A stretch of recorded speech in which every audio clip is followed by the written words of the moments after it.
Hello students, আজকে আমাদের আলোচনার যেটা বিষয়বস্তু সেটা ডিএনএ রেপ্লিকেশন।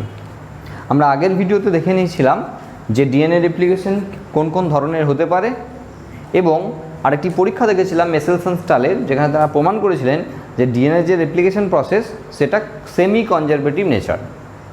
তো যারা এই ভিডিও দেখছো যে ডিএনএ রেপ্লিকেশন পড়বো, যে ডিএনএ থেকে কীভাবে ডিএনএ তৈরি হয় সেই প্রসেস হলো রেপ্লিকেশন। তো ডিএনএ থেকে ডিএনএ কীভাবে হয় এটা জানতে গেলে অবশ্যই ডিএনএর যে ফিজিক্যাল এবং কেমিক্যাল স্ট্রাকচার তার সম্পর্কে একটা কংক্রিট আইডিয়া থাকতে হবে। কেমিক্যাল স্ট্রাকচার সম্পর্কে যদি কংক্রিট আইডিয়া নাও থাকে, ফিজিক্যাল স্ট্রাকচার সম্পর্কে তো একটি কংক্রিট আইডিয়া থাকতেই হবে। যদি না থাকে তাহলে অবশ্যই ফিজিক্যাল স্ট্রাকচার অফ ডিএনএ এটা আগে পড়ে নিয়ে তারপর এটা শুরু করা উচিত। এই চ্যানেলের মধ্যে সেই ভিডিও আছে, তোমরা দেখে নিতে পারো। তো আমরা আমাদের সিলেবাসের মধ্যে ডিএনএ রেপ্লিকেশনের যে টাইপ রয়েছে সেটা অবশ্যই প্রোক্যারিওটিক সেলের ডিএনএ রেপ্লিকেশন আমাদের সিলেবাসের আছে। প্রোক্যারিওটিক সেলের ডিএনএ রেপ্লিকেশন, তো আমরা মেনলি প্রোক্যারিওটিক দিয়ে শুরু করব, গোটাটাই প্রোক্যারিওটিক দিয়ে পড়বো। দিয়ে পরে আমরা একটু দেখে নেব যে ইউক্যারিওটিকের সঙ্গে কোন কোন জায়গায় পার্থক্যটা রয়েছে, যদিও ইউক্যারিওটিক ডিএনএ রেপ্লিকেশন আমাদের সিলেবাসের মধ্যে নেই। প্রোক্যারিওটিকের মধ্যে মানে প্রোক্যারিওটিক সেলের ডিএনএ রেপ্লিকেশন পড়ব। তার মানে আমাদের মাথার মধ্যে নিশ্চয়ই একটা ছবি আসছে যে একটি ব্যাকটেরিয়া এবং সেই ব্যাকটেরিয়ার মধ্যে একটি নিউক্লিওয়েড রয়েছে, যে নিউক্লিওয়েডটার একটা পার্টিকুলার কিছু তার ক্যারেক্টারিস্টিক্স ফিচার থাকে, যে ফিচারগুলোর মধ্যে এরকম হয় যে সেটা হলো সার্কুলার মানে চক্রাকার এরকমভাবে, এবং ডাবল স্ট্র্যান্ডেড মানে যেটা আঁকা আছে এখনও ভুল আঁকা আছে, তার মানে আমাকে এখনও এটার ওপর ঘুরিয়ে ঘুরিয়ে একটি ডাবল স্ট্র্যান্ডেড ডিএনএ বানাতে হবে।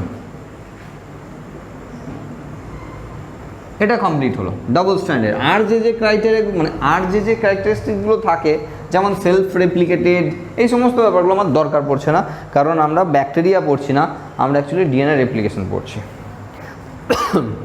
সরি। তো আমাকে দেখতে হবে কি, আমাকে যেটা করতে হবে সেটা হলো এই কপিটারই আরেকটা কপি বানাতে হবে, মানে যেটা আছে সেই রকমই ডবল স্ট্যান্ডার্ড আরেকটি ডিএনএ বানাতে হবে। তাহলে যে কোনো জায়গা থেকে আমাকে শুরু করতে হবে। কীরকম, আমরা একটু গোলভাবে একটু দেখার চেষ্টা করি, বাইরে আমরা একটু আলাদা করে বোঝার চেষ্টা করি, তারপরে আরও মুছে দিয়ে আরও ছোট করে জুম করে আরেকটি ছোট জায়গায় আসবো। কি বলছি, যে এটা যদি আমাকে দেখতে হয় তার মানে আমাকে ভেবেই নিতে হচ্ছে যে এই ডিএনএটিকে এইভাবে পেঁচানো অবস্থায় রয়েছে, এরকম পেঁচানো অবস্থায় রয়েছে। এখন পুরোপুরি যেমন ডিএনএর প্যাঁচ হয় সেরকমভাবেই পেঁচানো আছে। তাহলে যদি এটাকে কপি বানাতে হয়, খুব বেসিক জিনিস যেটা, এটাকে কপি বানাতে হয়, তাহলে আমাকে নিশ্চয়ই কোনো না কোনো পয়েন্ট থেকে ডিএনএ স্ট্র্যান্ড দুটোকে আগে একটু খুলে নিতে হবে। ডিএনএর যে দুটো স্ট্র্যান্ড সেটাকে একটু খুলে নিতে হবে, কারণ খুলে নিলেই আমরা টেমপ্লেটগুলো খুঁজে পাবো। অ্যাকচুয়ালি ছাঁচটা তো লাগবে। কীভাবে মূর্তি বানাবো, আমি দুর্গা ঠাকুরের মূর্তি বানাবো সাপোজ, তো দুর্গা ঠাকুরের মূর্তি তো একটা ছাঁচ লাগবে, যে ছাঁচটার উপর বসিয়ে আমরা তার আর একটি কপি বানাতে পারবো। তাহলে এখানে আমাদের কিন্তু সেই ছাঁচগুলো লাগবে, যে ছাঁচগুলোকে এখানে ডিএনএ রেপ্লিকেশনে বলা হয় টেমপ্লেট, যার বাংলা অর্থও ছাঁচ। এবার সেই ছাঁচটা যদি আমরা পেয়ে যাই, তাহলে নতুন নিউক্লিওটাইড জুড়ে আমরা কিন্তু এখানে ব্যাপারটা তৈরি করে নিতে পারবো। এবং এইভাবে না করে আমরা গোটা ব্যাপারটা এইভাবেও করতে পারি যে এটা নিজেদের মধ্যেই এবার যুক্ত হয়ে যাচ্ছে। তাহলে এখানেও একটি কপি বানাবে, নিজেদের মধ্যেই যুক্ত হয়ে যাবে, যেহেতু সেমি কনজারভেটিভ আমরা আগেই দেখে এসেছি। তার মানে এই স্ট্যান্ডটাকে যদি আমি আরও এগিয়ে নিয়ে যাই, তাহলে এরকম খুলতেই যাবে। আর খুললেও পরেরগুলো কিন্তু কোনো অসুবিধা হবে না, কারণ কারো একজনের সঙ্গে তারা প্যাচ খেতেই এগিয়ে যাচ্ছে। তাহলে এইভাবে যদি আমরা কন্টিনিউ করতে আসি, তাহলে একটা জায়গায় এসে আমরা শেষ করব, যেহেতু এটা সার্কুলার, আর শেষ করলে আমরা বুঝতেই পারছি যে আর একটা কপি তো বানিয়ে যাচ্ছে। হ্যাঁ, এবার এটা তুমি 2D দেখছো বলে মনে হচ্ছে ভিতরটা ছোটো আর বাইরেরটা বড়। অ্যাকচুয়ালি তুমি 3D ভাবো যে ওটা পিছনে আছে, দুটো তো same to same size, same to same shape, length সমস্ত সেম হবে। এই জিনিসটি আমরা পড়ব, এই জিনিসটি কিভাবে হয় সেটা আমরা পড়ব, কিন্তু পড়ার ক্ষেত্রে আমরা অনেক রকমের জটিলতার সম্মুখীন হব, তার কারণ ডিএনএ রেপ্লিকেশন ব্যাপারটা কিন্তু বেশ জটিল। যদি ভালো করে না শুনি আর যদি শোনা হয় তাহলে অবশ্যই সিম্পল। এবার আমি প্রথমেই বলবো একটা জিনিস, যে আমাদের তো গোলটা নিয়ে তো আমাদের আলোচনা করা সম্ভব নয়, সেই জন্য আমরা যে কোনো একটি পার্টকে বেছে নিচ্ছি, এরকম একটি পার্ট বা এই সাইডের একটি পার্টকে বেছে নিচ্ছি, এই সাইডের একটি অংশকে বেছে নিচ্ছি। মানে এরপর যখন আমরা আঁকবো তখন এই গোল জিনিসটা আঁকবো না, তোমাদেরকে বুঝিয়ে দিলাম যে এই গোলটা থেকেই আমরা একটা অংশকে তুলে নিচ্ছি, আমরা এবার স্ট্রেট লাইনে আঁকবো, যেন কখনোই মনে না হয় যে আমরা লিনিয়ার কোনো ডিএনএ রেপ্লিকেশন পড়ছি। মানে ইউক্যারিওটিক সেলের ডিএনএ রেপ্লিকেশন আমরা এখন পড়ছি না, আমরা প্রোক্যারিওটিক সেলের পড়ছি, যেটা সার্কুলার পড়ছি। কিন্তু আমরা পড়ার সময় একবার প্রথমে ইন্ট্রোডাকশানে দেখে নিলাম যে কি হচ্ছে, আমরা পরে বলছি মুছে দিয়ে যে এইটুকু জায়গার মধ্যে এঁকে আমরা বোঝানোর চেষ্টা করব ব্যাপারটা হচ্ছেটা কি। এবং তারপরে তোমাকে একটু কল্পনা করেই নিতে হবে যে এই ঘটনাটি গোটা জায়গা জুড়েই চলছে এবং চলতে চলতে যেখান থেকে শুরু হয়েছিল সেখানে এসে শেষ হবে, তার মানে আর একটি ডুপ্লিকেট কপি কিন্তু এরা তৈরি করে ফেলবে। এখন দেখো, যখন রেপ্লিকেশন আমরা শুরু করব, রেপ্লিকেশনের কিছু ধর্ম আছে, যে ধর্মগুলো সম্পর্কে আমাদের একটু বেশ ভালোভাবে আইডিয়া থাকতে হবে। সেটা হলো যে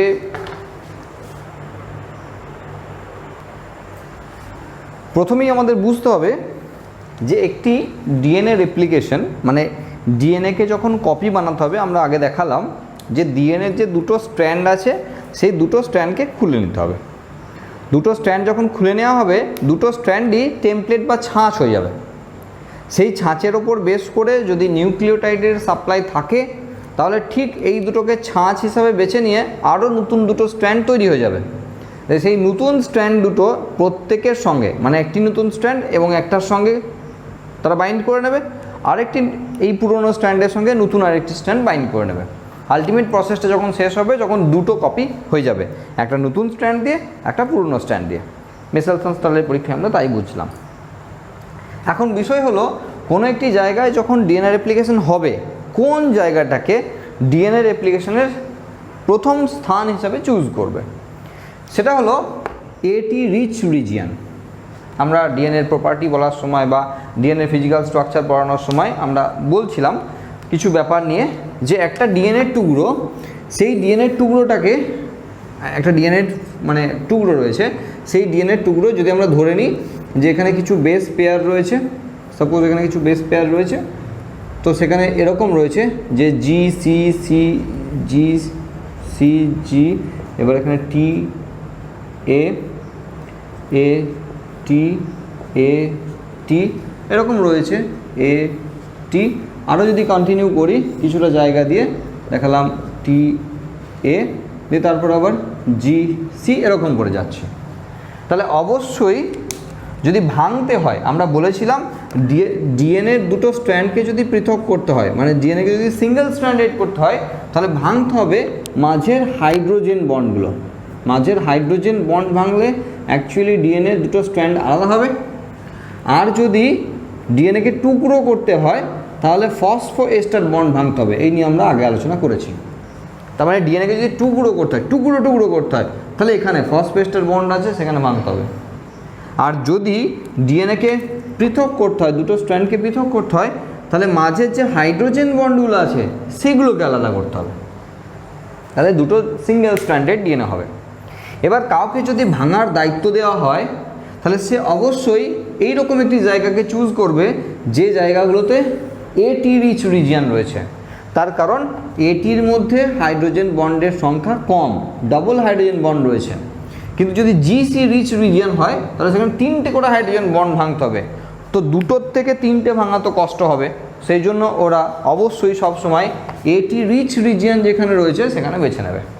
মানে যদি আমরা একটু গোল করে আঁকার চেষ্টা করি, এরকম করে গোল করে কিছু আঁকি, দিয়ে আমরা পার্টিকুলারলি বলে দিই, এরকম করে এঁকে আমরা পার্টিকুলারলি বলে দিই যে এখান থেকে এইটুকু জায়গা, এইটুকু এই জায়গার মধ্যে এটি রিচ রিজিয়ান রয়েছে, বা এখান থেকে এইটুকু জায়গা এটি রিচ রিজিয়ান রয়েছে, সেটা খুঁজে নেবে এবং সেখান থেকেই প্রসেসটি শুরু হবে, যাকে আমরা বলি oriC site, origin of replication site.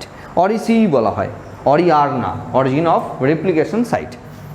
এবার প্রথমেই আমরা কিছু কিছু জায়গায় বলতে বলতে যাব যে যদি ইউক্যারিওটিক সেলের ডিএনএ রেপ্লিকেশন হতো তাহলে এখানে পার্থক্য কোথায় হতো। সেটা হলো যদি প্রোক্যারিওটিক সেলের ডিএনএ রেপ্লিকেশন হয় তাহলে এই যে অরিসি সাইট অরিজিন অফ রেপ্লিকেশন সেটা একটাই হবে, আর যদি ইউক্যারিওটিক সেলে হয় তাহলে একাধিক জায়গায় অরিজিন অফ রেপ্লিকেশন হবে।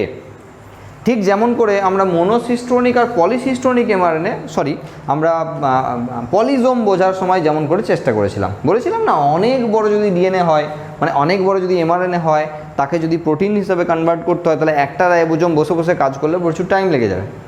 তো ইউক্যারিওটিক সেলের ডিএনএ লেন্থ যেহেতু বড় সেই জন্য একটা জায়গা থেকে যদি রেপ্লিকেশন শুরু হয় তাহলে টোটালটা রেপ্লিকেশন করতে প্রচুর টাইম লেগে যাবে, সেই জন্য টুকরো টুকরো করে রেপ্লিকেশন করে নেয়, পরে ফসফেস্টার বন্ড দিয়ে জুড়ে নেয়, দিয়ে করে রেপ্লিকেশন হয়ে যায়।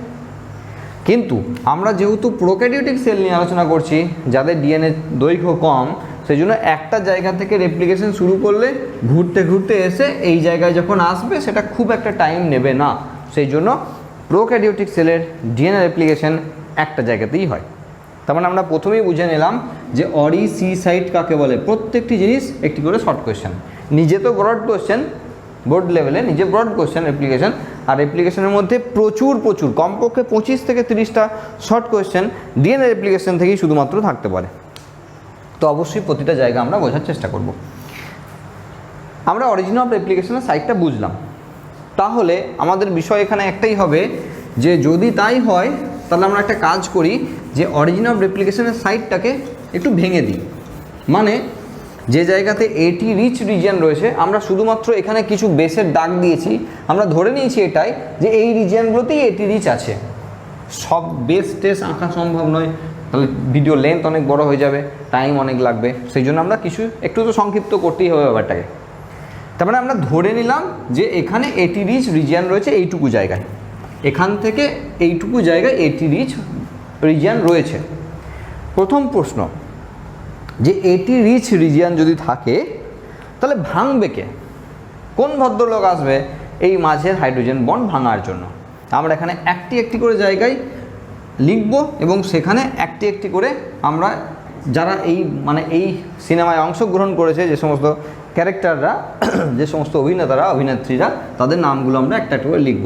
তোমরা তো অবভিয়াসলি মুখস্থ করার চেষ্টা করবে, কিন্তু মুখস্থ না করে যদি প্রসেসটা মনে রাখো তাহলে আমরা একটা একটা করে নাম লিখে দিতে পারি। প্রথমেই একজনের নাম লিখব যার নাম হেলিকেজ, একটি উৎসেচক হেলিকেজ। কি করবে এই ভদ্রলোক? যেটা করবে সেটা হলো এই মাঝে এসে বসবে এবং তার একটি কাটার এরকম যন্ত্র আছে, আমরা ধরে নিলাম কাটার এরকম একটা মেশিনারি সিস্টেম আছে, সে এই পথে এগিয়ে যাবে, কোনো একটি পথ ধরে এগিয়ে যাবে, আমরা ডান দিকটাই বেছে নিলাম বোঝানোর জন্য। তার মানে সে ডিএনএ স্ট্র্যান্ডের মাঝে বসবে, দিয়ে এরকম একটা কাঁচি চালাতে চলে যাবে, মাঝখান দিয়ে একটা কাঁচি চালাতে চলে যাবে। মানে ডিএনএর মাঝে দুটো স্ট্র্যান্ডের মাঝে যে সমস্ত হাইড্রোজেন বন্ড আছে সেই বন্ডগুলোকে কাটতে কাটতে চলে যাবে। তাহলে যদি আমরা প্রসেসটাকে একটু ফাস্ট ফরওয়ার্ড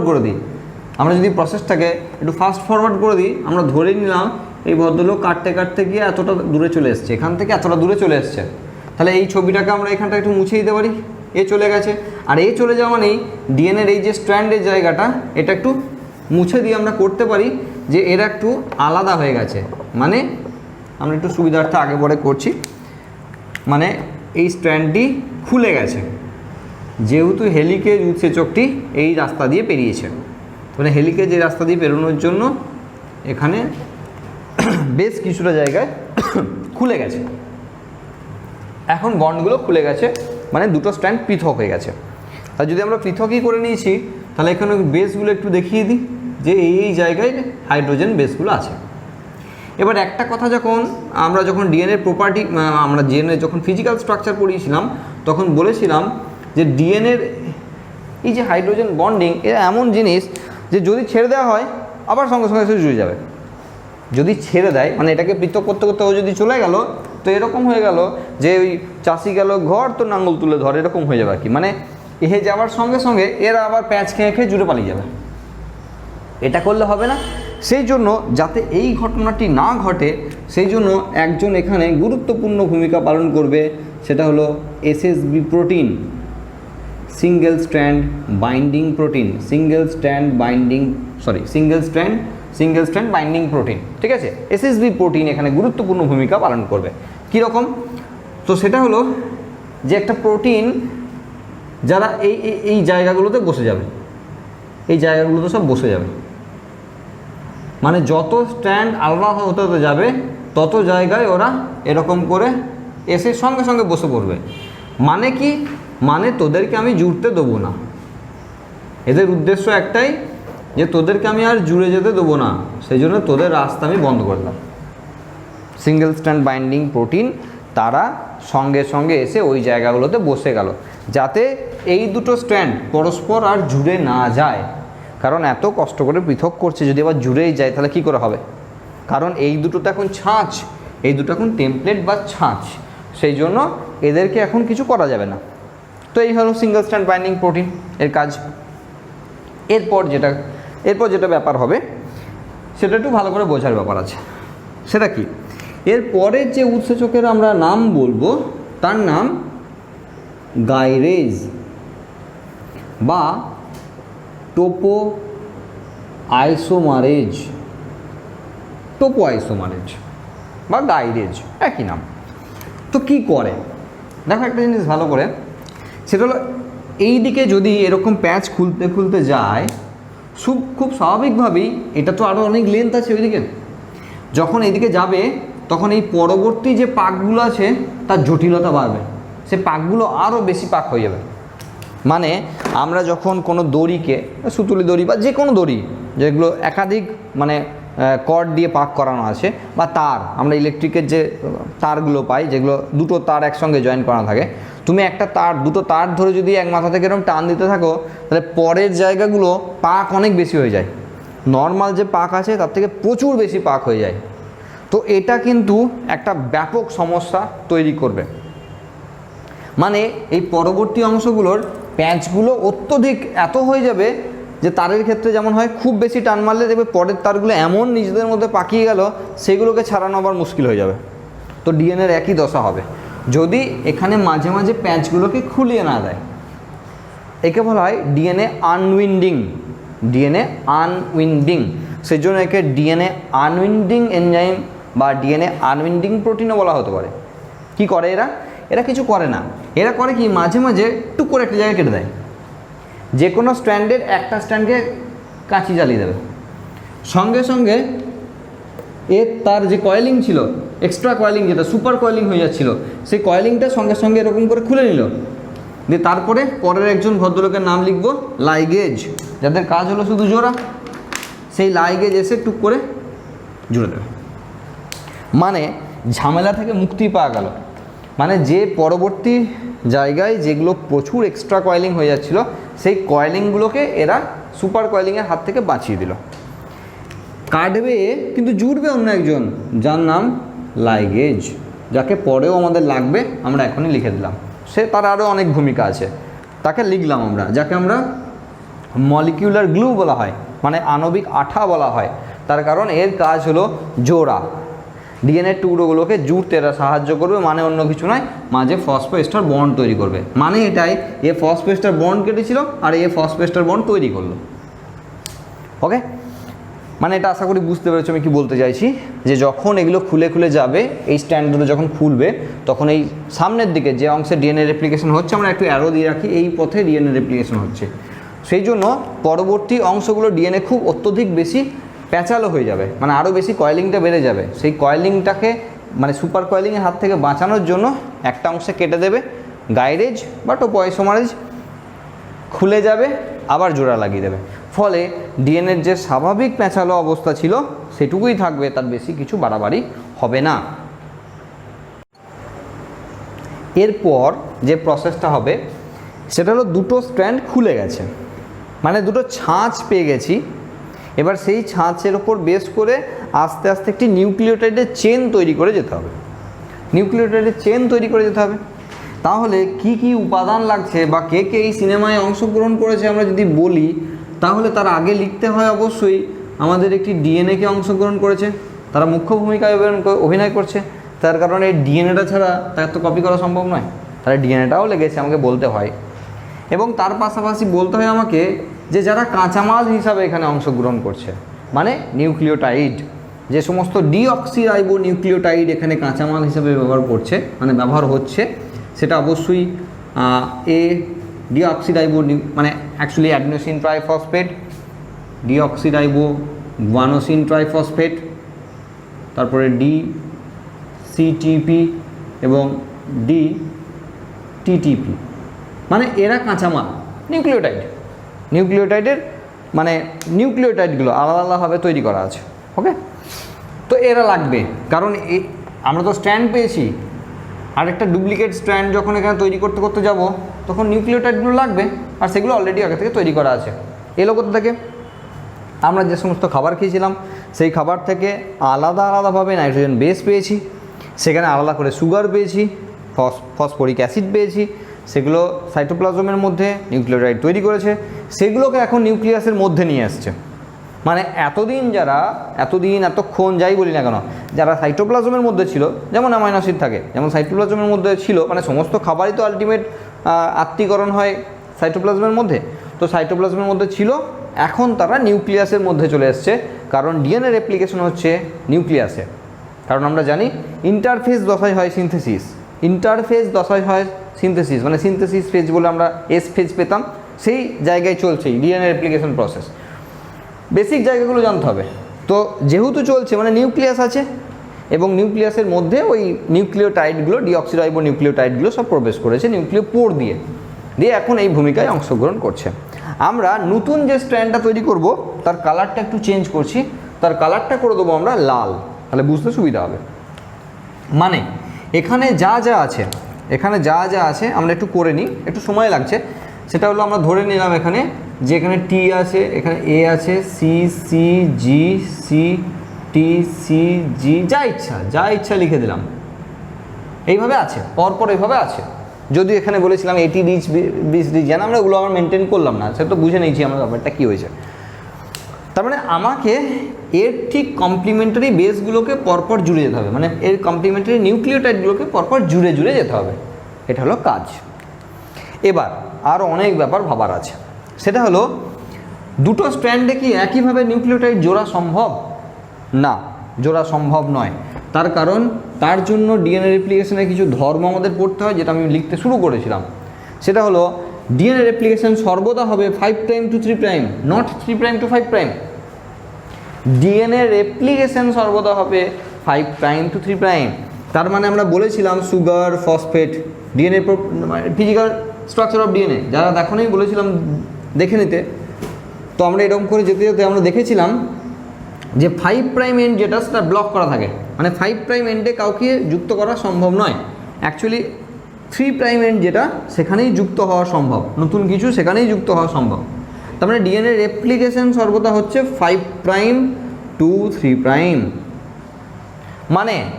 মানে নতুন স্ট্র্যান্ড যেটা তৈরি হবে, স্টুডেন্টরা যে ভুলটা করে সেটা হলো পুরোনো স্ট্র্যান্ডটাকে, টেমপ্লেটটাকে ধরে নেয় 5' to 3', না সেটা বলিনি। তার মানে টেমপ্লেটটা অপোজিট হবে, মানে টেমপ্লেটটা হবে অ্যাকচুয়ালি 3' to 5'। দেখো এখান থেকে ঘুরে এসে আমরা ওপরের স্ট্র্যান্ডটাকে বেছে নিয়েছি, এখন বেছে নিয়েছি, যেটা আছে কিন্তু অরিজিনালি 3' to 5'। মানে বেস মানে অ্যাকচুয়ালি টেমপ্লেটটা তো উল্টো আছে, কিন্তু আমরা বলছি রেপ্লিকেশনটা হবে 5' to 3'। মানে এই রেপ্লিকেশনটা হওয়া সম্ভব। নতুন বেসগুলো তো জুড়বে, ও তো আছেই, আগেরটা তো আছেই, এখন তো তৈরি হবে যে যার কথা বলা হচ্ছে সে যাবে সর্বদা 5' to 3'। কেন? তার অ্যান্সার আমরা ফিজিক্যাল প্রপার্টিতে পেয়ে গেছিলাম, কেমিক্যাল প্রপার্টিতে পেয়ে গেছিলাম যে 3' এন্ডটাই সবসময় খোলা অবস্থায় থাকে, সেই জন্য এই দিকেই শুধু জুড়তে পারে, ওদিকে জুড়তে পারে না। ওকে, এবার সমস্যায় ভরা আবারও একটি সমস্যা এসে হাজির। সেটা কি? সেটা হলো এই যে রেপ্লিকেশন প্রসেস 5' to 3' হবে, এটাও তো ঠিক আছে, কিন্তু সমস্যা হলো যে এর শুরুটা ডিএনএ নিউক্লিওটাইড করতে পারে না। এর শুরু করতে পারে না। অ্যাকচুয়ালি ডিএনএ রেপ্লিকেশন করাবে যারা, তাদের নাম ডিএনএ পলিমারেজকে পল দিয়ে লেখা হয়, ডিএনএ পলিমারেজ। অ্যাকচুয়ালি যা তৈরি হবে তার পলিমারেজ কাজ করে। যদি ডিএনএ তৈরি হয় তাহলে ডিএনএ পলিমারেজ, যদি আরএনএ তৈরি হয় তাহলে আরএনএ পলিমারেজ কাজ করবে। পলিমারেজ একটি উৎসেচকের নাম যার কাজ হলো পলিমারাইজেশন করানো, পলিমারাইজেশন করানো, মানে শৃঙ্খল তৈরি করা। পলিমারাইজ আমরা জানি মানেটা। তো ডিএনএ পলিমারেজ এখানে কাজ করবে। আমরা আবার বলছি DNA polymerase 1, DNA polymerase 2, DNA pol 3, 3 রকমের পলিমারেজ আছে। এখানে অ্যাকচুয়ালি পলিমারাইজেশন বা রেপ্লিকেশনের মেন প্রসেসটা যে পরিচালনা করছে তার নাম ডিএনএ পলিমারেজ 3। খুব ইম্পর্টেন্ট জিনিস, নাম মনে রাখতে হবে, জানতে হবে ব্যাপারটা কি। তার মানে আমরা এখন যাকে নিয়ে প্রথম আলোচনা করব সে হলো ডিএনএ পলিমারেজ 3, যে ডিএনএর পলিমারাইজেশন ঘটাবে, মানে নতুন চেনগুলো তৈরি করবে। এখন অসুবিধা বলছি, মানে আমরা নতুন আরেকজনের নাম লিখে নিয়েছি এখানে, তারপরে আমরা একটি অসুবিধা চলে এসেছে সামনে। সেটা হলো ডিএনএ তার কপি প্রথমে শুরু করতে পারে না, মানে ডিএনএ পলিমারেজ প্রথমেই একা একা কাজ করতে পারে না, তাকে একটু শুরু করে দিতে হয়। মানে যেমন ওই প্রথম সাইকেল চালানো শিখলে যে অসুবিধাটা হয় না, মানে একটু ধরতে হয়, ধরে একটু স্টার্ট করে দিতে হয়। স্টার্ট করে গেলে এখন কিলোমিটার পর কিলোমিটার সে চলে যাবে, কিন্তু সে একা একা ব্যালেন্সটা প্রথমে করতে পারে না।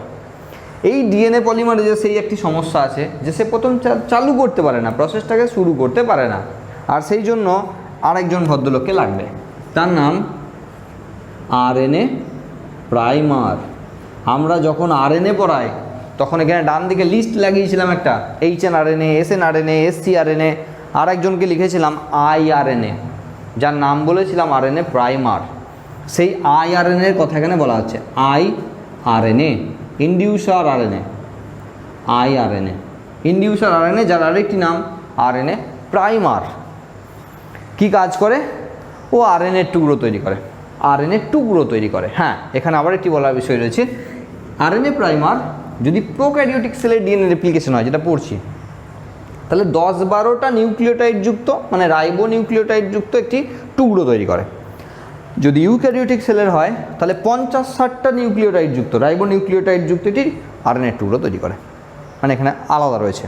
তার মানে যদি প্রোক্যারিওটিক সেলে হয় তাহলে 10-12টা বেসযুক্ত একটি রাইবো নিউক্লিওটাইড বেসযুক্ত একটি আরএনএর টুকরো তৈরি করে। আরএনএ প্রাইমারের কাজ হলো আরএনএ টুকরো তৈরি করা।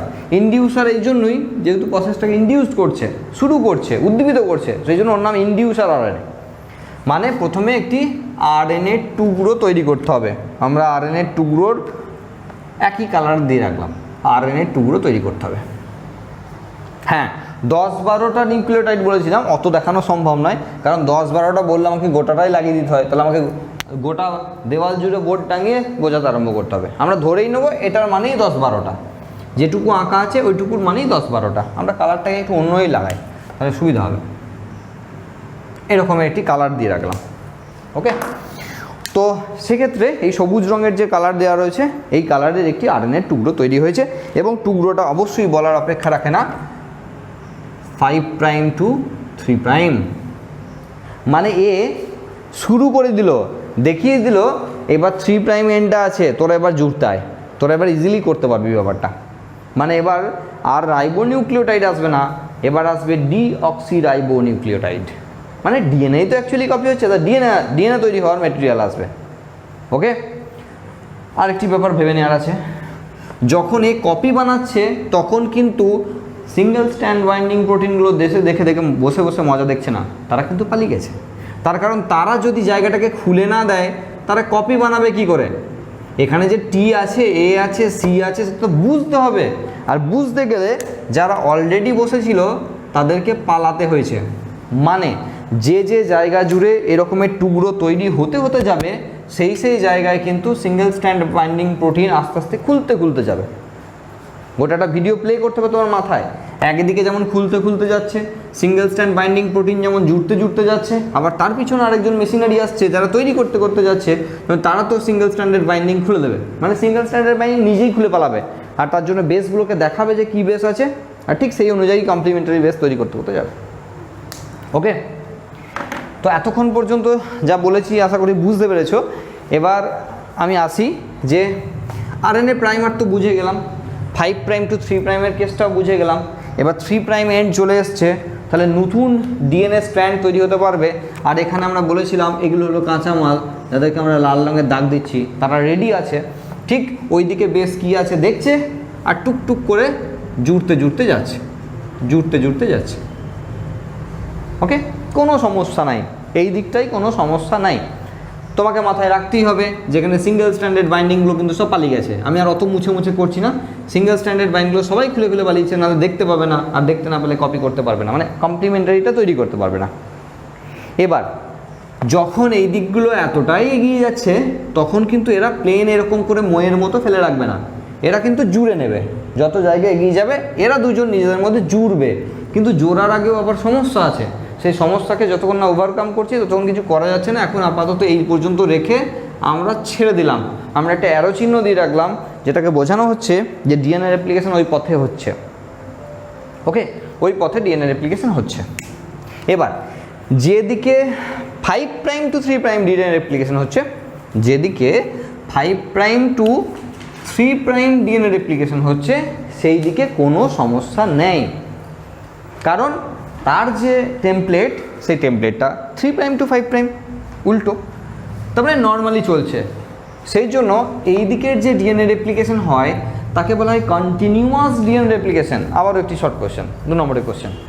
কন্টিনিউয়াস ডিএনএ রেপ্লিকেশন চলছে একটা স্ট্র্যান্ডে, এবং যে স্ট্র্যান্ডটাকে বলা হচ্ছে লিডিং স্ট্র্যান্ড, পরীক্ষায় পড়বে, পরীক্ষায় পড়ে, প্রচুর পড়ে। লিডিং স্ট্র্যান্ড কি, ল্যাগিং স্ট্র্যান্ড কি, এসব নিয়ে পরীক্ষায় কোশ্চেন পড়ে। মানে যেটাতে কন্টিনিউয়াসলি ডিএনএ রেপ্লিকেশন চলছে, কোনো রকম কোনো মানে বাধার সম্মুখীন না হয়ে কন্টিনিউয়াস চলছে, তো তাকে কন্টিনিউয়াস রেপ্লিকেশন বলছে। এবং কন্টিনিউয়াস যে স্ট্র্যান্ডে হচ্ছে তাকে বলছে লিডিং স্ট্র্যান্ড। ওকে, কিন্তু ব্যাপক সমস্যা আছে ঠিক তার উল্টো স্ট্র্যান্ডটা, তার কারণ তার উল্টো স্ট্র্যান্ডটা নিজেই আছে 5' to 3'। কিন্তু ডিএনএ রেপ্লিকেশন তো 5' to 3' ছাড়া হয় না, কিন্তু স্ট্র্যান্ডটা তো উল্টো আছে, তাহলে সেই স্ট্র্যান্ডে ডিএনএ রেপ্লিকেশন হবে কিভাবে? ঠিক এই প্রশ্নটাই আমরা রেখেছিলাম দুদিন আগে পড়ানোর সময়, যে এই যদি ডিএনএ হয় আর যদি রেপ্লিকেশন সর্বদা 5' to 3' হয়, 5' to 3' এটা নয়, অ্যাকচুয়ালি এটা আমরা আঁকছি ডিএনএ স্ট্র্যান্ডটা। যদি ডিএনএ রেপ্লিকেশন 5' to 3' হয় মানে এই দিকে হবে, মানে এই জায়গা থেকে যদি শুরু হয় তাহলে এই দিকে হবে, কারণ নতুন স্ট্র্যান্ড 5' to 3' আমরা বলছি যেটা তৈরি হবে তার 5' to 3', যে টেমপ্লেট সে তো উল্টো, তার মানে এর ঠিক উল্টো দিকে হয় হিসাব মতো। কিন্তু এত জায়গা জুড়ে একসঙ্গে মেশিনারি সিস্টেম নেই যারা একসঙ্গে ব্যাপারটাকে সামলাবে। যেমন আগে একটা গল্প বলেছিলাম যে কলকাতা থেকে আসানসোলের রাস্তা হতে গেলে কী কী করতে হবে, সেই ব্যাপার বলেছিলাম। সেরকম মানে হতে হবে এই দিকে, বাবা ওইদিকে পালিয়ে গেলে হবে না, হতে হবে এই দিকেই। এবার কী করে ম্যানেজ করবি কর, ওই দিকে হয়ে গেল মানে একটা ওই দিকে হয়ে গেল, আরেকটা এই দিকে হয়ে গেল, দিয়ে এ ডবল স্ট্যান্ড হলো, এখান থেকে ডবল স্ট্যান্ড হলো, ও সিঙ্গেল পড়ে রইলো, এ সিঙ্গেল পড়ে রইলো, এভাবে তো হতে পারে না। তার মানে প্রসেসটা একটা দিকে, যে কোনো একটা দিকে কন্টিনিউ করতে হবে, ঘুরতে ঘুরতে এসে যা করবি কর, কিন্তু একটা দিকেই কন্টিনিউ করতে হবে। তাহলে সেটা এখানে কি করে সম্ভব? সেই সমস্যা সমাধানের জন্য আবারও একটি নতুন পথ। তো এই প্রবলেমটাকে সলভ করার জন্য যে এখানে কাজটা হচ্ছে সেটা হলো যে আমরা একটু সংক্ষেপে এখানে লিখে রাখছি যে মেন যে স্ট্র্যান্ড আছে সেই স্ট্র্যান্ডটা এখান থেকে দূর থেকে পড়তে লাগলে তো অসুবিধা হবে, সেই জন্য আমরা লিখে রাখছি যে 5' to 3' আছে এই দিকটা। কিন্তু রেপ্লিকেশন অরিজিনালি হবে 5' to 3', যেটা এই দিকে হওয়ার দরকার আছে, কিন্তু এই দিকটা হতে গেলে তো উল্টো দিক হয়ে যাচ্ছে। সেই জন্য কী করবে, কিছুটা এগিয়ে চলে আসবে, লাল রঙটা দিই, মানে এখান থেকে শুরু হওয়ার কথা, এইখানে প্রথমে একটা টুকরো, অনেকগুলো কালারের ব্যাপার আছে সেই জন্য একটু দেরি হচ্ছে ভিডিওটা। এখানে প্রথমেই একটু IRNA তৈরি করে নেবে, যে IRNA 5' to 3' ওই দিকে দেখিয়ে দিচ্ছে রাস্তা। এরপর ডিএনএ টুকরোটা ওই দিকে হবে, তাহলে 5' to 3' হয়ে গেল। মানে শুরু থেকেই যেটা করেছে লাভ মেরে এগিয়ে এসছে, যে 5' to 3' রাস্তা দেখিয়ে দিয়েছে, তারপরে একটা ডিএনএ টুকরো তৈরি হয়ে গেছে। এটা মুছে দাও, এটা থেকে শুরু করি তাহলে বুঝতে সুবিধা হবে। তাহলে প্রথমেই যখন শুরু হয়েছিল আমরা তো অনেকটা এগিয়ে গেছি এই স্ট্যান্ডটাই, এই স্ট্যান্ডে যখন প্রথমেই শুরু হয়েছিল এর তখন কী করেছে, সেম টাইমে করেছে যে আগে একটু লাফিয়ে এগিয়ে চলে এসছে, দিয়ে ও উল্টো দিকে 5' to 3', সরি মানে অ্যাকচুয়ালি ব্যাপারটা হচ্ছে এখানে যে এই জায়গায় একটু লাগিয়েছে, সরি এই জায়গায় একটু লাগিয়েছে, দিয়ে 5' to 3' দেখিয়ে দিয়েছে, দিয়ে ও কী করলো এখানে একটু তৈরি করে নিল। এরপর আবার একটু তারপরে আবারও তৈরি করেছে, মানে আবারও একটু আরএনএ টুকরো, তারপরে আবার ডিএনএ টুকরো। মানে ব্যাপারটা হলো এক স্টেপ করে এগিয়ে গেছে, মানে কিছুটা এগিয়ে গিয়ে তারপরে তো ওখান থেকে 5' to 3' চলে এসছে। মানে এখানে বোঝো অরিজিনাল স্ট্র্যান্ডটা আছে 3' to 5', তার ক্ষেত্রে কোনো প্রবলেম নেই, কারণ নতুন যে স্ট্র্যান্ড তৈরি হচ্ছে সে 5' to 3' হয়ে গেল। এবার এই স্ট্র্যান্ডে এসো, এই স্ট্র্যান্ডটা নিজে আছে 5' to 3', কিন্তু আমাকে এই দিকেই যেতে হবে। তাহলে কি করে সম্ভব? কারণ নতুন যে স্ট্র্যান্ড তৈরি হবে সে তো ওইদিকে হতে পারছে না, কারণ নতুন স্ট্র্যান্ডটাও তাহলে 5' to 3' হয়ে যাচ্ছে, উল্টো হতে হবে। সেই জন্য কী করছে, আগে কিছুটা প্রাইমার দিয়ে তৈরি করে নিল, দিয়ে এই দিকে দেখিয়ে দিল আমি 5', আমি 3'। তাহলে তারপরেরটা 5' to 3', কিন্তু ডিএনএ চলে এলো, মানে এই দিকেই হলো। তাহলে তো ব্যাপারটা কমপ্লিট হলো। তার মানে প্রসেসটা ওই দিকেই এগোচ্ছে, তুমি ভেবো না এই স্ট্যান্ডটা এই দিকে এগিয়ে পালাবে, এবার প্রসেসটা ওই দিকেই এগোচ্ছে। সেই জন্য আগে একটু তৈরি করে নিল, যে দেখিয়ে দিল আমি এইদিকে 5', আমার এইদিকে 3' আছে, তুই এবার এই প্রসেসটাকে করে নে। মানে আগে আরএনএ প্রাইমারটা খানিকটা আগে গিয়ে তৈরি হয়ে যাচ্ছে, দিয়ে উল্টো রাস্তাটা দেখিয়ে দিচ্ছে, সেই উল্টো রাস্তাটা ডিএনএ কভার করে দিচ্ছে। তাহলে আলটিমেট ডিএনএটাও কিন্তু ওই দিকেই এগোচ্ছে, মানে কন্টিনিউয়াস নয়, একে বলা হয় ডিসকন্টিনিউয়াস মেথড। মানে একটা স্ট্র্যান্ডে কন্টিনিউয়াসলি চলছে, আর একটা স্ট্র্যান্ড এদিকেই চলছে, কিন্তু ডিসকন্টিনিউয়াস প্রসেসে। তার কারণ ডিএনএ টুকরোর মাঝে মাঝে এখন আরএনএ টুকরো আসছে বারবার। এখানে যেমন মাত্র একটা জায়গায় এসেছিল আরএনএ টুকরো শুরু করার জন্য, এখানে প্রতিটা জায়গায় আসছে, কিছু কিছু পরপরই আসছে, কারণ আগে আরএনএ প্রাইমারটাকে তৈরি করিয়ে নিতে হচ্ছে 5' to 3', তারপর এখান থেকে বাকিটা এই পথে, মানে আলটিমেট 5' to 3' ডিএনএটা তৈরি হলো। মানে আগে গিয়ে প্রাইমারটা, তারপরে এগিয়ে এলো, আগে প্রাইমারটা, পরে গিয়ে ডিএনএ এগিয়ে এলো, এইভাবে করছে। সেই জন্য প্রসেস তো সেম দিকেই এগোচ্ছে, কিন্তু সমস্যা একটা হয়ে রাখছে, সেটা হলো আগের স্ট্র্যান্ডটায় যেমন মাত্র একটি জায়গাতে আরএনএ প্রাইমার ছিল, এখন কিন্তু একাধিক জায়গাতে আরএনএ প্রাইমার ঢুকে ঢুকে বসে থাকছে। মানে ডিএনএ স্ট্র্যান্ডটার মধ্যে কিছু কিছু জায়গায় আরএনএ স্ট্র্যান্ড ঢুকে বসে আছে, যারা প্রসেসটাকে শুরু করাতে হেল্প করেছিল। কারণ কেন এরকম? কারণ মেশিনারি সিস্টেম, যত মেশিনপত্র নিয়ে এরা প্রসেসটা শুরু করেছে, তারা একটা জায়গাতেই আছে, এবং তারা বিভিন্ন রকমের ক্ল্যাম্প ধরে আছে।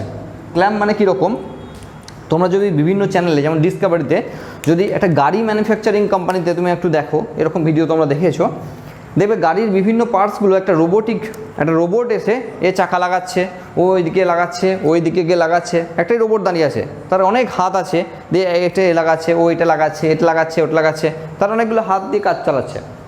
সেই রকমের ব্যাপার এখানে, একটা সিস্টেম গোটাটা জুড়ে বসে আছে, সে ওইদিকে কাটছে, কেউ এখানে গিয়ে আরএনএ প্রাইমারটা জোড়ালো, কেউ নিউক্লিওটাইডগুলো জোড়ালো, কেউ এদিক থেকে এদিকে কাজটা করছে, মানে একটা জায়গা থেকে এরকম রোবোটিক সিস্টেমের মতো কাজটাকে চালাচ্ছে, কিন্তু প্রসেস তো এখানেই চলছে।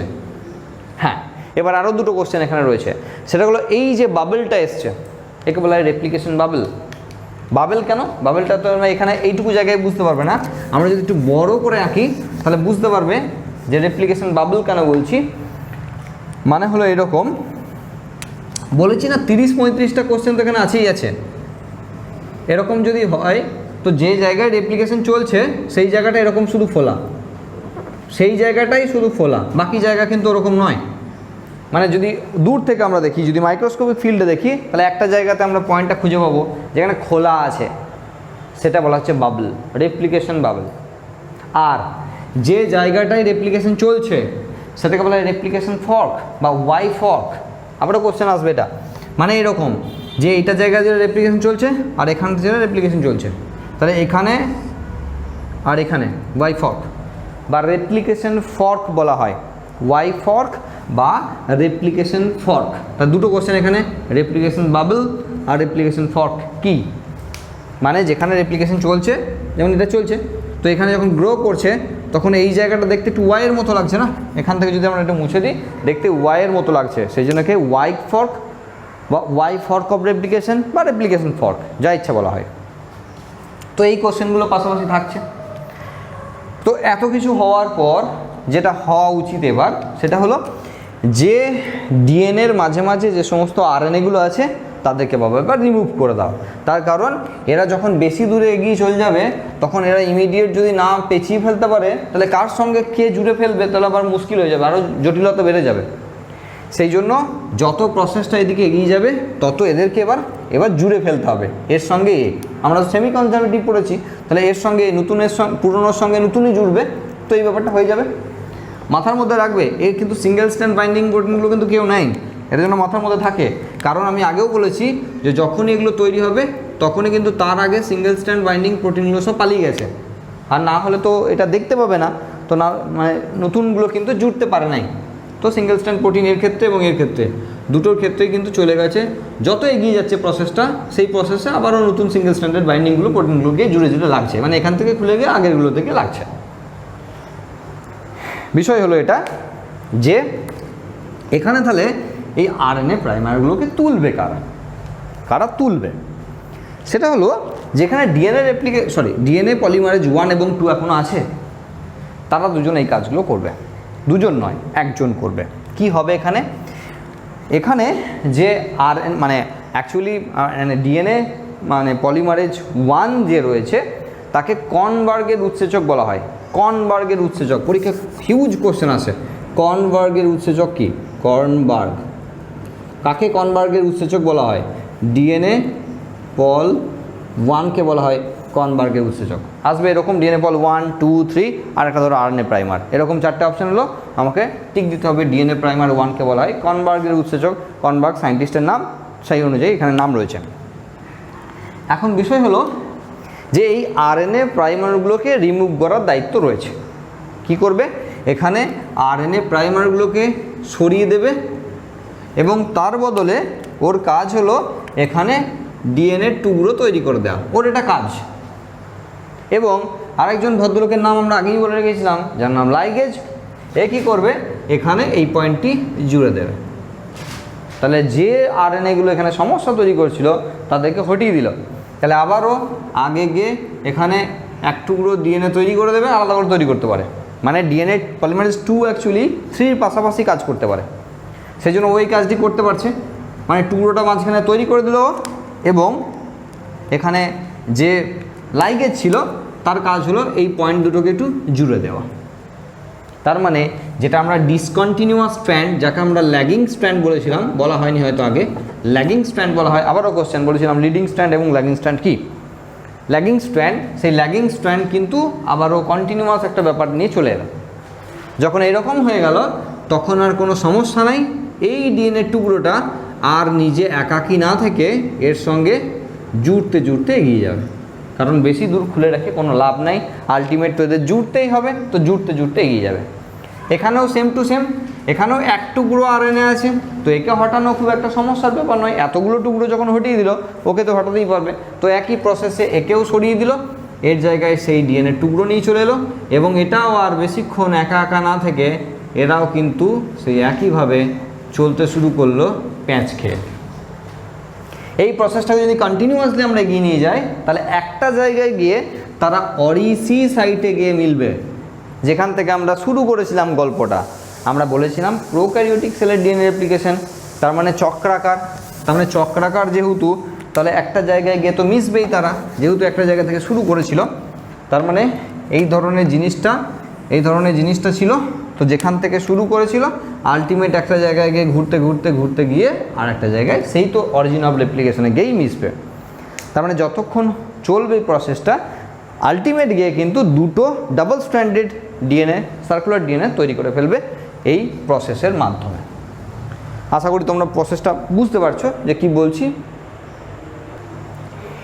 এরপর এই গোটা রেপ্লিকেশনটায় আরেকটা জায়গায় সমস্যা আছে, মানে এই গোটাটা তৈরি করার আগে আরেকটি কাজ এখানে করে। সেটা কি? সেটা হলো যে প্রুফ রিডিং মেকানিজম রয়েছে আরেকজনার DNA polymerase 1, proof reading mechanism. সেটা আবার কি? সেটা হলো এই যে এখানে কোনো জায়গায় যখন এ ছিল তার এগেনস্টে এসে বসিয়েছিল টি, নতুন স্ট্র্যান্ড তৈরি করছে টি দিয়ে। এখন থায়ামিন এবং ইউরাসিল দুটোই পরস্পর প্রায় সমান। এবার সে ভুল করে ইউরাসিল বসিয়ে নেয়নি তো, এই রকমের ভুল ভ্রান্তি ডিএনএ রেপ্লিকেশনে হতে পারে, একদম 1000-এ 2000-এ 5000-এ 10,000-এ একটা করা হয়, এই সমস্ত ভুল হয়, মানে যেটা অটোমেটিক মিউটেশন আর কি, মানে এখানে কোনো কারোর হাত নাই, এই সমস্ত প্রক্রিয়া চলছে যখন তখন মিউটেশন হতে পারে।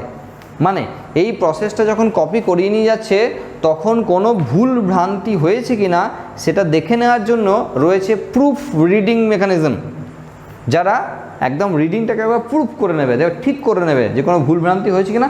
যদি ভুল হয়ে থাকে এখানে এর বদলে যদি কোনো কারণে ইউ বসিয়ে থাকে তাহলে ইউটাকে হটিয়ে দিয়ে এখানে আবারও টি বসিয়ে দেওয়া যার দায়িত্ব, সেই দায়িত্বটা এখানে পালন করে দেওয়া রয়েছে। কারণ এটা না করলে ভুল ভ্রান্তি ডিএনএ তৈরি হতে থাকবে। আবার একবার ভুল হয়ে গেলে তার তো কপি বানাবে, পরে সেই ডিএনএটা যখনই কপি বানাবে তখন ভুলের পর ভুল হতেই থাকবে। সেই জন্য সেই ভুলটা যাতে না হয় সেটা কিন্তু চেষ্টা করে। এবার এই যে নিউক্লিওটাইডগুলো, নতুন নিউক্লিওটাইডগুলো জুড়ছে, এর স্পিড কত, সেটা সেকেন্ডে প্রায় 1000 নিউক্লিওটাইড জোড়ার ক্ষমতা রয়েছে। সেকেন্ডে 1000 নিউক্লিওটাইড জোড়ার ক্ষমতা রয়েছে প্রোক্যারিওটিক সেলে। মানে এই যে টুকরোগুলো চলছে, এই যে নিউক্লিওটাইডগুলো বসছে, এই নিউক্লিওটাইডগুলো প্রায় পার সেকেন্ডে 1000 করে জোরে। এটা প্রোক্যারিওটিক সেলের যে মেকানিজম সেটা। আর ইউক্যারিওটিক সেলে তো একটা বিশাল মাপের স্পিড আছে, সেটা হলো প্রায় আপ টু 50,000 পর্যন্ত পার সেকেন্ডে প্রায় 50,000 নিউক্লিওটাইড জুড়ে যায়। তাহলে সেখানে ভুল ভ্রান্তি হওয়ার সম্ভাবনা কিন্তু রয়েছে।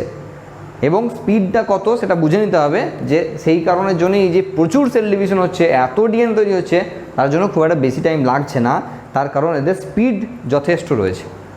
ওকে, এরপর আমাকে তাহলে যখন লিখতে হচ্ছে তখন এই জিনিসগুলো লিখতে হচ্ছে। এবার আমি দুটো জিনিস বলে দিই যেটা আমার অনেক আগে বলা উচিত ছিল, আমি ইচ্ছা করেই বলিনি, কারণ সেখানে বুঝতে একটু অসুবিধা হয়ে যেত। সেটা হলো গোটা রেপ্লিকেশন যখন আমরা লিখছি, যখন পরীক্ষা এমনি লিখতে হয় নর্মালি, রেপ্লিকেশন যখন লিখতে হবে তখন আমাকে এইভাবে বলতে হবে যে 3টে ফেজের মাধ্যমে রেপ্লিকেশন কমপ্লিট হয়। সেটা হলো ইনিশিয়েশন ফেজ বা প্রারম্ভিক দশা, 2 নম্বর ইলংগেশন ফেজ, এবং সি হলো টার্মিনেশন ফেজ। ওকে, এইভাবে আমাদের লিখতে হবে, ইনিশিয়েশন, ইলংগেশন, টার্মিনেশন। ডিএনএ রেপ্লিকেশনের ক্ষেত্রে ম্যাক্সিমাম যেগুলো পরীক্ষায় দেয় গোটাটা দেয় না, কারণ গোটাটা এত বড় যে পরীক্ষার ক্ষেত্রে লেখার তো খুব চাপের ব্যাপার হয়ে যায়, বোর্ড এক্সামের কথা বলছি। সেই জন্য হয়তো বললো ডিএনএ রেপ্লিকেশনের ইনিশিয়েশন ফেজটি নিয়ে আলোচনা করো। তো শুধু ইনিশিয়েশন মানে শুরু হলো কিভাবে, শুরু হওয়া মানে কিন্তু অনেক, শুরু হওয়া মানে এখানে টোটাল লিডিং ল্যাগিং স্ট্র্যান্ডের গোটাটা শুরু হওয়ার কথা বলা হচ্ছে। মানে প্রায় আমরা যা বকেছি তার অর্ধেকেরও বেশি, প্রায় 70% শুরু হওয়াতেই লেগে গেছে। আর যদি ইলংগেশন বলে তাহলে কিছু করার নেই, ইনিশিয়েশনটা প্রায় গোটাটাই বলতে হবে, দিয়ে ইলংগেশন বলতে হবে। তার কারণ ইলংগেশনে আমি প্রথমে হঠাৎ করে মাঝে এসে কী বলবো ইলংগেশন, জন্য ইলংগেশনে প্রায় ইনিশিয়েশনটাকে কভার করে গিয়ে ইলংগেশন বলতে হয়। আর যদি টার্মিনেশন আসে তাহলে এগুলো বলার দরকার নেই, শুধু টার্মিনেশন বললেই হয় যে প্রসেসটা শেষ হচ্ছে কীভাবে। তো এই জিনিসগুলো কিন্তু মাথার মধ্যে রাখতে হবে। আমরা ট্রান্সক্রিপশনের সময়ও সেম ফেজ পাবো, ট্রান্সলেশনের সময় কিন্তু সেম ফেজ পাবো। সবেরই প্রত্যেকটা প্রসেসেরই ইনিশিয়েশন, ইলংগেশন, টার্মিনেশন ফেজ রয়েছে। হ্যাঁ, আমাদের বোর্ড এক্সামের জন্য কিন্তু এগুলো ইম্পর্টেন্ট, কারণ এই ধরেই পরীক্ষায় কোশ্চেন থাকবে। শুরু হওয়া একটা দীর্ঘকরণ দশা মানে যখন চলছে প্রসেসটা, আর একটা থামার দশাটা কীভাবে চলছে, সেই প্রসেসগুলোকে নিয়ে অবশ্যই আমাদের আলোচনা করতে হবে। এই জিনিসগুলো লাগে, এবং তার সাথে সাথে কিছু ক্যারেক্টারিস্টিক্স ফিচার রয়েছে যে ডিএনএ রেপ্লিকেশনের বৈশিষ্ট্য লেখো। যদি এরকম পরীক্ষায় প্রশ্ন আসে ডিএনএ রেপ্লিকেশনের বৈশিষ্ট্য লেখো, তাহলে তো সেই প্রায় সবই বলতে হবে, একটু অন্য ফরম্যাটে বলতে হবে। যে অরিজিন অফ রেপ্লিকেশন বলে ব্যাপার রয়েছে, সেখানে 5' to 3' সর্বদা হয়, 3' to 5' হয় না। তার পাশাপাশি এবার বলে যেতে হবে, কন্টিনিউয়াসলি বলে যেতে হবে যে এই জিনিসগুলো লাগে, এটাকে লিগিং স্ট্র্যান্ড বলা হয়, এটাকে ল্যাগিং স্ট্র্যান্ড বলা হয়, এখানে ওয়াই ফক তৈরি হয়, রেপ্লিকেশন বাবল তৈরি হয়, এই ওই সব রেপ্লিকেশনের যত বৈশিষ্ট্য আছে সেই বৈশিষ্ট্যগুলোকে বলে যেতে হবে। সেটা প্রায় প্রসেসটা বলার মতোই, কিন্তু একটু কম করে। আমি ডেসক্রিপশন যখন দিচ্ছি গোটাটা প্রসেসটা বলছি, এটা প্রসেসটা না বলে জাস্ট বৈশিষ্ট্যগুলো বলে যাচ্ছি, এগুলো বলতে হয়। আর আমরা তো প্রোক্যারিওটিক সেলের ডিএনএ রেপ্লিকেশন বললাম, যেটা তুলনামূলক সহজ। এরপর যদি আমরা ইউক্যারিওটিক সেলের রেপ্লিকেশন বলি, ডিএনএ রেপ্লিকেশন, সেটা কিন্তু জটিলতা আরও বেশি আছে। তার কারণ ইউক্যারিওটিক সেল মানেই জটিলতা বেশি। এবং সেক্ষেত্রে কি হয়, এখানে যে আমরা ডিএনএ পলিমারেজ 1, 2, 3 নিয়ে কথা বললাম, সেখানে কিন্তু আলফা, বিটা, গামা, ইপসাইলন বলে এরকম প্রায় গুচ্ছখানেক এনজাইম রয়েছে, যারা সবাই মিলে এই প্রসেসটিকে চালায়। এবং তার সঙ্গে সঙ্গে এখানে কিন্তু helicase, SSB protein, topoisomerase, RNA primer সবাই প্রায় ফাংশন প্লে করছে। প্রসেসটা অনেকটা জটিল, আমাদের সিলেবাসে নাই বলে বিস্তারিত গিয়ে লাভ নেই। কিছু কিছু জায়গায় যে পার্থক্য আছে সেগুলো কিন্তু আমি অলরেডি বলে দিয়েছি। স্পিড থেকে আরম্ভ করে কে কী কোথায় জোরে না জোরে, প্রাইমারের সংখ্যা মানে প্রাইমারি নিউক্লিওটাইডের সংখ্যা কত থাকে না থাকে সেগুলো কিন্তু আমরা অলরেডি ডিএনএ রেপ্লিকেশনের ক্ষেত্রে বলে দিয়েছি। তো এই ছিল মোটামুটি আজকের বিষয়বস্তু ভিডিওর। তো ডিএনএ রেপ্লিকেশন আশা করি তোমরা বুঝতে পেরেছো। জানি ডাউট থাকতে পারে, অনেক ডাউট থাকতে পারে। যদি ডাউট থাকে একাধিকবার ভিডিওটা আস্তে আস্তে প্লে করে দেখো, আশা করি বুঝতে পারবে। তাতেও যদি ডাউট থেকে যায় তাহলে কমেন্ট বক্সে কমেন্ট করো, আমি বোঝানোর চেষ্টা করব।